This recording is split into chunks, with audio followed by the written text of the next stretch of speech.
So in the 2016 election, I got very emotional before the election, and I remember doing a live stream in which I encouraged people to use their voice and to vote. Here in the Silver State of Nevada, that happened. Here in the Silver State of Nevada, some really interesting things happened in that 2016 election that showed me the power of democracy is only as strong as the people using their voices. And believe what you will believe, and that's the beautiful thing about a democracy, is that you get to have a voice, you get to have a belief, and you get to live a life where other people don't get to tell you that your life is wrong, that your being different is wrong, that your being other than is wrong. It's one of the most beautiful things about this country. So I've been putting off my early voting because I was just having a hard time on a couple of the different ballot measures, and I wanted to do more research. And so I've got my voter pamphlet, and it's got notes and scribbles, and I called friends and I talked to people, and I talked to people on both sides of different issues, and I got a lot of information so that I could make an educated choice. And this morning I was listening to a podcast with Terry Gross, talking about what happened in Pittsburgh this past weekend. And I don't go to synagogue on a regular basis. I joke that I'm Jewish. That bacon is my favorite gateway meat. But I'm Jewish, make no mistake. Like, to the marrow of my bones, I am a cultural and spiritual member of the Jewish people. My mother goes to synagogue almost every single day. I have friends whose family members survived the Holocaust. And I look at what happened on Saturday morning, and I was listening to these podcasts, and the one I was listening to was with a young man whose father, Don Black, started Stormfront, which is one of the most vile white nationalist, now they call themselves white nationalist websites that exists today. The son, David, who was supposed to be heir apparent when he was in his early 20s for a number of reasons, walked away from the movement and really has gone almost to the other side of the spectrum. And the thing that changed his mind was his experience when he went to college. When the other kids in school found out who he was, they blocked him out of school, and there was a lot of hatred toward him. But there were two young men, both devout Jews, members of the very religious group on campus, who would invite him to dinner. And they had him over for dinner every Friday for Shabbat for over a year, and never talked politics and never talked white supremacy or any of that. And they knew who he was, and they knew what he said, and they knew what he thought of their people. And they held steady, and they held firm, and they were very courageous. And they changed a heart and mind. I've never taken so much time in the poll this morning, in the voting booth this morning. I don't remember the last time I did. I looked back through my notes. I went back through and I checked it on the screen, and I checked the printout, and I made sure everything was right. I didn't vote a straight party ticket, because my mother told me that that's not necessarily a good idea. I was 7 or 8 years old, and I went to vote with my mom. And in those days, the voting booth had a curtain, and you'd step in and you'd pull a handle and the curtain would close. And there were these little tiny levers in front of you, and there were little levers for all of the ballot measures and such. And then there was a row of blue levers for Democratic candidates and a row of red levers for Republican candidates. And at the end of each of those rows was a big handle, and you could pull that handle and it would automatically vote a straight party ticket. And I was 7 or 8 years old, and my mom had this big old kind of 1950s looking raccoon coat.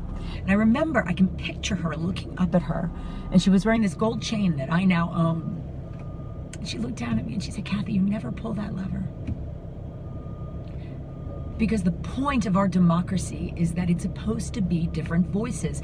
It's supposed to be people who agree and who disagree and who look at issues from all sorts of different perspectives and who may disagree on how to get from point A to point B, but people who are willing to sit down and have the conversation. And I don't know why I'm so emotional about voting today, but like today, this means so much to me today. And it should mean so much to every fucking one of us. This is a privilege. This is a gift. Our democracy is a gift, and we are shitting all over it right now.